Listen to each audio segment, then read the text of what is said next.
Kinsey Schofield is with me to talk about Harry and Meghan again and the crash and where we are with all of that. Good evening to you. It's lovely to talk to you, Kinsey. Just to sort of put people in the picture again, I mean, I'm still quite confused, and that's why I'm delighted that you're on with us, that, you know, the 17th of May, Prince Harry's spokesman said he and his wife, Meghan, as well as her mother, were in this near-catastrophic car chase. The paparazzi, New York, everything. Then we've heard they were getting into other cars, and then they were doing this, then they were doing that. We don't know exactly where we are on anything. You will do, though. What is the exact story as we are now Saturday evening in the UK? Hi, Mark. Yeah, you're absolutely right. On the 17th here in the States, it was absolute hysteria. I remember phone call after phone call from media outlets wanting to cover this story. And one specifically that just really got under my skin was an outlet that said, we've put together a package on Princess Diana's crash, and we'd like to have you on the tail end. Oh, my gosh. In no way, shape, or form is this comparable to the death of, you know, the very beloved Princess Diana. Harry and Meghan, you know, Diana was going from point A to point B that night that we tragically lost her. Harry and Meghan driving around aimlessly for hours, Mark, because they didn't want the photographers to know what private residence they were staying at.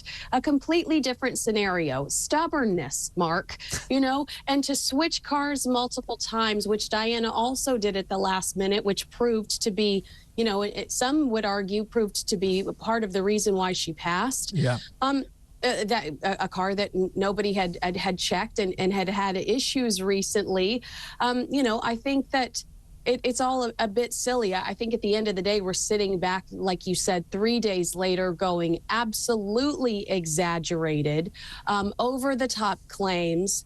You know, rarely do the paparazzi or photography agents respond. They responded aggressively, saying not only is it not true, Harry's SUV driver was the one that was the most aggressive on the roads, why the police intervened, and in regards to Harry and Meghan then demanding any photographs or video taken of them that evening.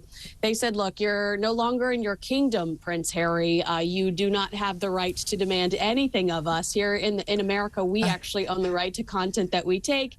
And if you want to play king or prince or whatever, you're going to have to go back home. So a really aggressive pushback from the photography agency, NYPD, who says, hey, we did help them. And guess what? They got there safely. And, you know, the mayor of New York, who said there's no way to have a high-speed chase throughout the streets of New York City. No, I mean, and you put it so well there. I mean, the bit, you know, they left the SUV, they get into a yellow cab. I want to know if the fare was running. I mean, how much does that cost them? I think it was $17 and they tipped him $50. But, you know, that they're... You know, what you believe yourself, they're in a sad way, they're playing out something that they feel might happen to them, and that doesn't sound good to me. Mentally, yeah, you're right. Mentally, is this a little off? I think that Meghan and Harry, I don't know if you tortured yourself through the 6 hours of their Netflix special. I hope to God you were a bigger person than I.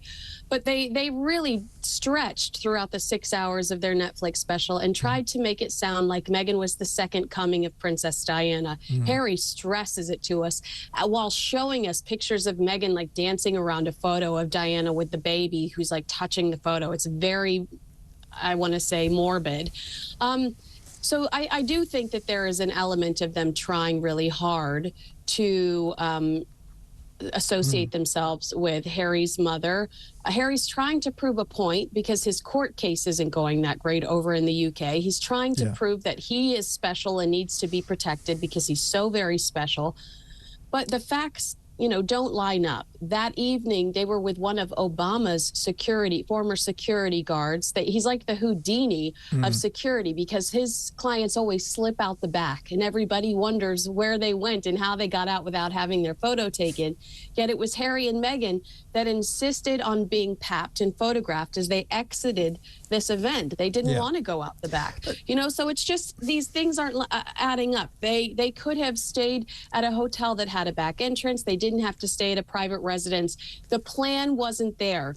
the blame is truly on Prince Harry, if you ask me. Yes, I encourage you to protect your family. I think it's admirable that you've taken that upon yourself.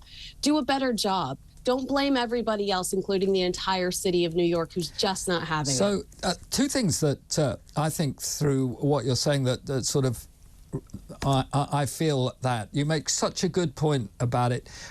I think that the difficulty for Harry is he's never had to do anything for himself. You said it. Yeah, absolutely. I mean, this is a man that just learned how to pay his own phone bill 3 years ago, Mark. Yeah. He was completely taken care of up until 3 years ago.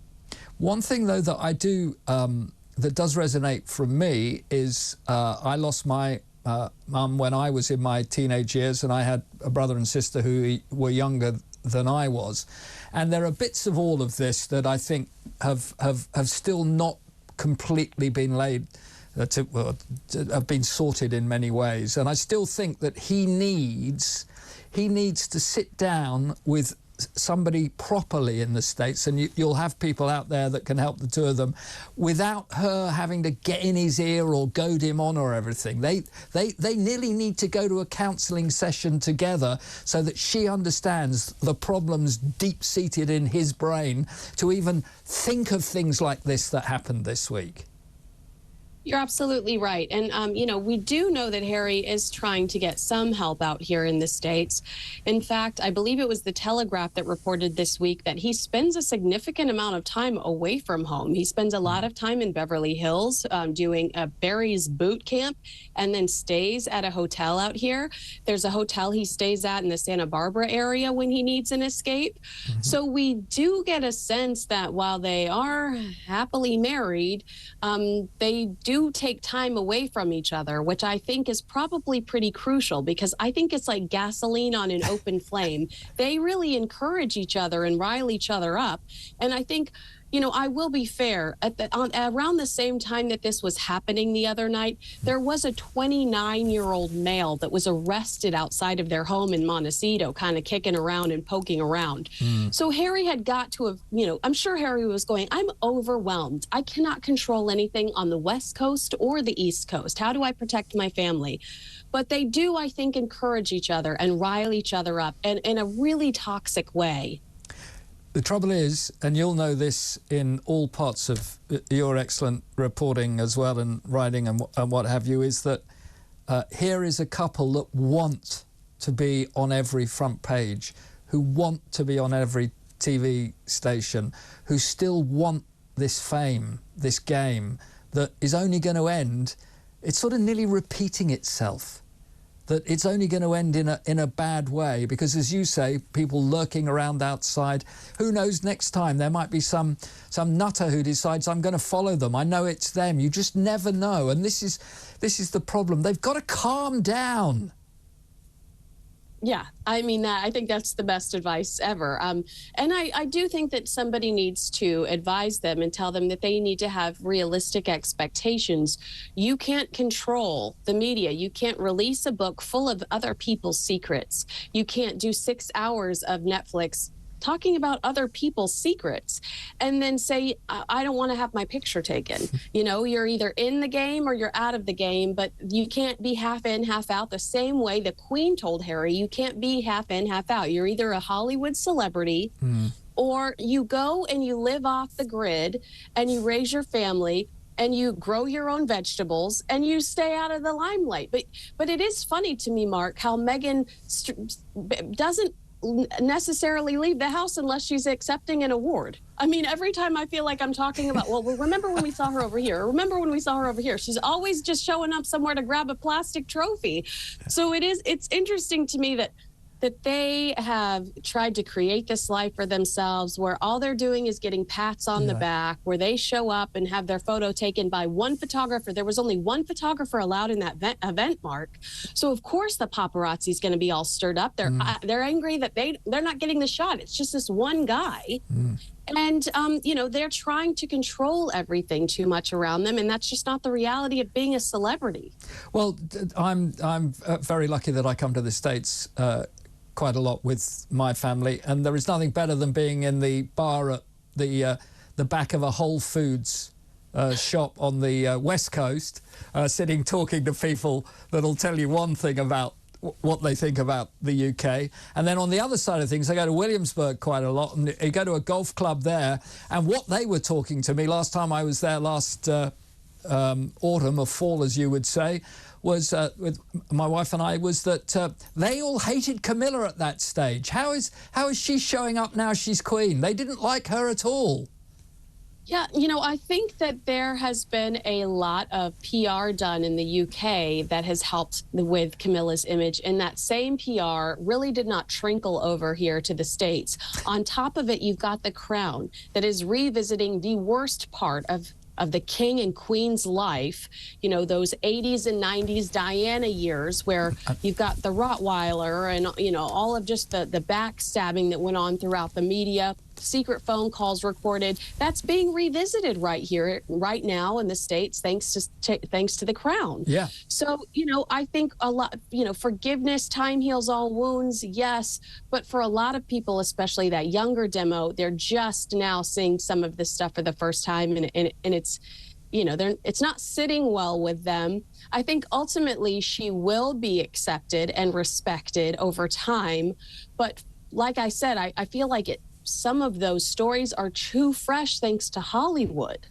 Well, it feels a bit like Hollywood near where I live in England, because I'm a mile from Burghley House, which is where they are actually filming the series of The Crown, and that is fascinating to see some of these people walking around the area and what have you, without anybody obviously telling us exactly what's going to happen next, although we know what's going to happen next, which is funny with that. Just on the whole thing, though, when it comes to it at the moment, the two that can do no wrong, of course, are Prince William and Kate. Yeah. So I'm very distraught over this, because I completely agree with you. I love William and Catherine, but it seems to me that Hollywood are taking swipes at Catherine now. You've got the Little Mermaid with this Diana. No, my name's not Diana. Catherine. Oh, no, she's offended that you called her Catherine. And now you've got, I think it's called Citadel. This is Meghan Markle's Friends new show on Amazon Prime, making some sexual joke about, you know, Catherine, the Princess of Wales. It is interesting to me, because I don't think before Meghan and Harry that Hollywood would have ever disrespected Catherine. Catherine's not a Prince Charles, and I'm saying Prince Charles because I know as king he's a completely different human, but as Prince Charles, he got himself into a lot of trouble. Catherine is not like that. She is truly a saint. I mean, I bet she's never even burped in her life. I know I'm being dramatic, but she's just such an exquisite human being.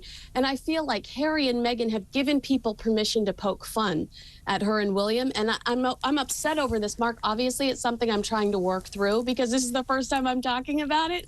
But yes, absolutely exquisite. I love them. But I am seeing my own town here in LA start to poke fun at them, and I'm not too thrilled about it. I do hope one day that William and Catherine, or Kate, do come out to see Harry again, to see their nephews and nieces and what have you, because I still think that the one person that has got to learn a little bit more about being a part of a royal family, if you want to be, is obviously Meghan. She's got to show just the class that Kate is showing right now, and a lot of people would forgive her quite a lot in the future. I think you're right, because a lot of, you know, if you watch the Oprah interview, Meghan said, you know, nobody taught me anything. I had to Google things. And, you know, we just heard Catherine, the Princess. Yeah, we heard Catherine, the Princess of Wales, say on Tuesday, I learned something new every day about being a royal. You know, so Catherine is in it for the long haul. She was in it for the ride. She takes things upon herself, and, you know, she's just dedicated, committed, and so eloquent in the way she executes everything. And so I think you're right. I think Meghan's attitude of, oh my God, I had to Google the national anthem, that turned a lot of people off. Tough job having to work the Google machine. Absolutely. It's been absolutely a delight to speak to you, Kinsey, and send my love to Hollywood, and thank you very much indeed for joining us here on TalkTV.